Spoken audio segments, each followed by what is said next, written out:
All right, here we go. Week 3 of the college football season is here. Last week, Auburn came up with a big win over Cal on the road, 2,500 miles away from the Plains. Dramatic fashion. We're going to break it all down. Cole Kublik, Simone Eli here to talk week 3 of the college football season. Let's go head to head.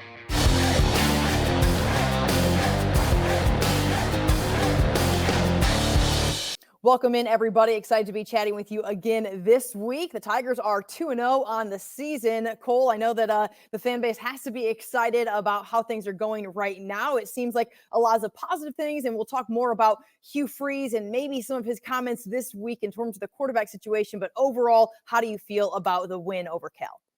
Hey, you're 2-0. And I told you last week that I thought it was going to be a difficult matchup. I thought it was going to be a tough test, not only the trip to go out there, which is a little bit abnormal, but then a team that had some talent. You had really two quarterbacks that were capable in very different ways. One of the better running backs that I've seen on film this year, a defense that was very sound, that played hard. So there were just parts of that game that were going to be complicated. Then you add to that, Auburn didn't play a clean football game. I mean, to put it as simple as I can, Simone, Auburn played bad football. Like, it was an ugly game. You turn it over 4 times. You turn some guys loose. You miss a few things defensively. You have a couple. You put the ball on the ground multiple times, especially once late when you had a chance to steal the game. Those kind of things, you're usually not going to walk away from a game and have a W. But to go to Cal with a new coaching staff and a new scheme on both sides of the ball and so many new transfers and walk away with a win after that, I'm actually impressed with it. I think in order to be a good or great team, you have to find different ways to win. Nobody has one roadmap to wins that works every week. You've got to have detours. You got to have that Waze app that gives you multiple different ways that you can go. You got to find different ways to get there. Auburn did that. So I feel great about it. Are there things that need to be improved? Absolutely. But you're 2-0, and Hugh Freeze is 2-0 as Auburn's head football coach. And I think there's a lot to be excited about from that perspective. Would have been a much more difficult road trip back to Auburn with an L, that's for sure. I want to quickly thank our sponsor, Alabama Cattlemen's Association. One thing that Hugh Freeze talked about this week, Cole, in his Monday press conference, was the 2-quarterback system. And he said that's not exactly how he thought it was going to look or what he wanted it to look like. What did you take away from that comment, and what do you think he meant? Well, I think that when 2 quarterbacks are playing, Simone, I think there's 2 ways to look at it. It's either rotational or situational. Auburn's 2-quarterback situation is going to be situational. It's not going to be rotational. It's not going to be where, okay, Robbie Ashford just gets this series, or Robbie Ashford gets the second quarter, or in the 4th series of the game, Robbie Ashford's going to go, no matter what the scenario is and no matter what the game has proved thus far. So I think when you look at getting into the red zone, short yardage situations, opportunities in which adding a blocker and having a dynamic runner are going to help your football team be more successful, move the chains, get points, whatever it is, that's when Robbie Ashford's going to be in the game. And I'm like you. I've seen a lot of people that are somewhat negative about it. I spoke to a quarterback club in Huntsville this week, and I had 2 people ask me, say, well, shouldn't Peyton Thorne be able to get his rhythm and have an understanding what it's like to play in the red zone? Not if you have a better chance to score when the other guy's in the game. No, he shouldn't. That's not the way it should go. And I think Peyton Thorne understands that. He knows that there's a different dynamic that Robbie Ashford brings. And I got the text messages that you probably got after Thorne throws the interception saying, well, it's got to be Robbie Ashford time. Sure. And then you roll to the right, and you throw a ball that hits the linebacker in the face with the defender in front of him and the defender behind him, they're in a direct line of sight of the attempted pass. Like, that gives you one quick example of why he might not be ready to be the full-time quarterback just yet. It's simple and it makes sense. Situational versus rotational when it comes to the 2-quarterback system, because I think a lot of people think that means that you get even snaps. That is seriously not the case here. And Hugh Freeze has said several times, we have specific packages for Robbie Ashford, and that is the time that he needs to get those touches. So I really like that, situational versus rotational. The run game at times looks strong. Jarquez Hunter in the mix there. What did you take away from the backfield? And do you think that it needs to take a step up? And we know that to win games in the SEC, that they need to be good on the ground.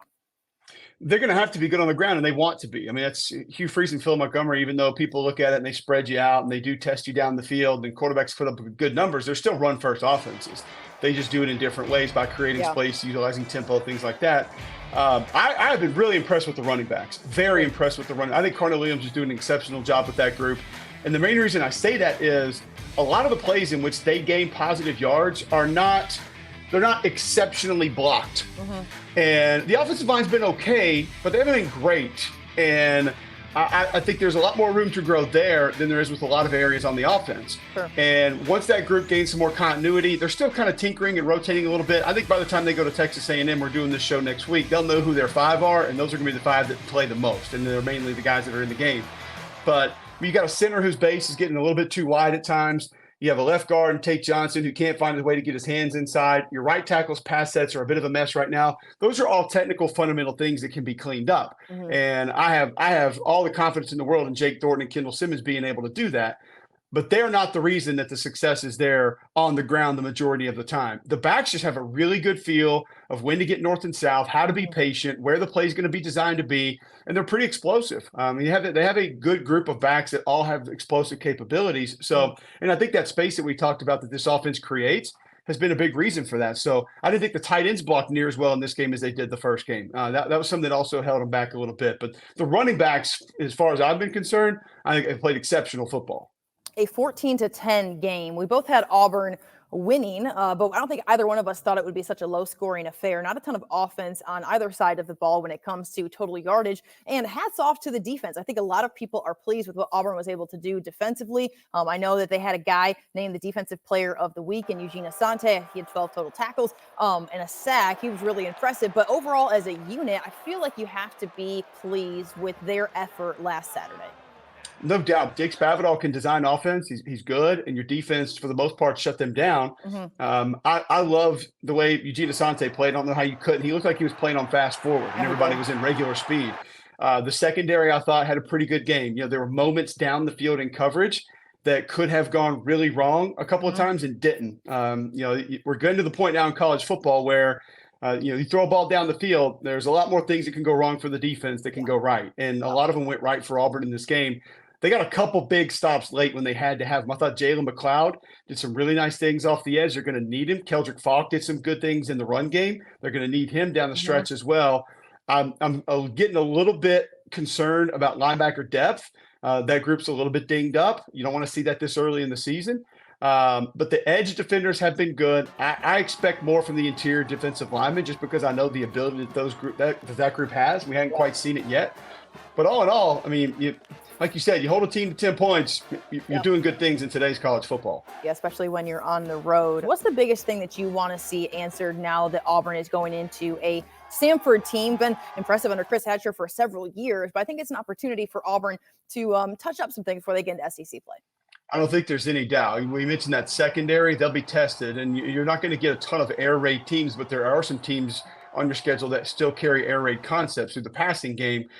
Michael Ayers was preseason offensive player of the year in the SoCon. Their quarterback, they have good skill, and they run this offense efficiently. And I think that group will get a good test. We'll get to see guys like I mentioned, Jalen McLeod, Keldrick Falk, rushing the passer. This is an opportunity for them to work some one-on-ones and kind of show some things that they're going to be able to do down the road. Mm-hmm. You should be able to get some younger guys some reps. I know that's why they're tinkering with the offensive linemen. Get guys reps. They want to build some depth there. This will be a good game for that. But the defense can't sleepwalk through this one because Samford can find ways to move the football. I think Auburn should be able to find more success on the ground. I'd like to kind of see them lean on it a little bit more this week. And I think they have the opportunity to do that. And I think if you run with the same 5 up front on the offensive line, let the backs continue to do what they do, get a good day from the tight ends, I could see a dominant performance early from the Auburn rushing attack that could lead to some of those other things we mentioned. 29 total meetings between these two teams, and the overall record is 28-0-1. For the life of us, Cole and I cannot figure out where that tie is. So if you know, be sure to tweet at us so we can at least have that in the back of our minds going into this game on Saturday. Before we get to predictions, Cole, where will you be this weekend with ESPN SEC Network?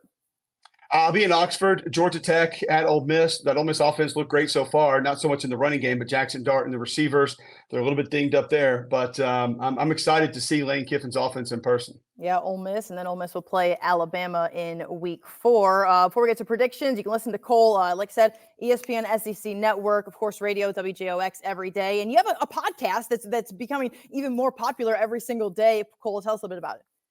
We try to get it out on Sundays because we want more college football content on Sundays. But now that I'm doing Read and React Monday nights with Roman Harper on the SEC Network, Sunday is a travel day. Yeah. My first few games have been drivable. So I caught a little bit of the Alabama-Texas traffic coming back from Starkville last week. That slowed me down. So sometimes it's going to leak out on Monday mornings. But I watched the film of every SEC team, and I tell you what I saw. So it's at Cube Show, Twitter, Instagram, at Cube Show 61 on YouTube. Please subscribe. And just trying to bring a little extra college football content from the Southeastern Conference to folks each and every week. I love that. I know I've always enjoyed reading through your tweets when you break down every single SEC school. A lot of great information on that over the last several years that you've done it. All right, prediction time. Auburn hosting Samford. It's a 6 o'clock kickoff on the Plains. I have 42-7. I think that Auburn will find some success in the run game. I also think that Hugh Freeze has kind of put a little bit of pressure on Peyton Thorne. He said on Monday, this guy has got to be better for us. And he kind of backtracked on that a little bit after that comment, but he straight up said, we need to see him have more consistency. Where do you see this on the scoreboard? I'm going to go 38-10. I do think Samford finds a couple of things probably through the air. I think the Auburn offense has a good day, and you'll see some of the reserves pretty early in this one. I think there's some guys defensively that probably need a little bit of a rest. I think because of the trip that you just made, Simone, you probably get the starters out of this game a little bit faster than normal because Auburn has to really focus on getting their legs back up under them. They didn't get back to campus until after 10 a.m. Sunday morning, which is just insane when you think about it. So they have to be careful and get the legs back up on her to get ready for Texas A&M. Not overlooking Samford, but just physically, they have to make sure they're focusing on recovery. Yep. All right. Well, Auburn has a challenge here, but then definitely a challenge as they kick off SEC play next week. Cole and I will be back here on Thursday breaking down the game against Samford and looking ahead to the Aggies. Thanks so much for tuning in to Head to Head. I want to thank our sponsor, the Alabama Cattlemen Association, and we will see you next week. Brought to you by Alabama Beef Farmers and Ranchers.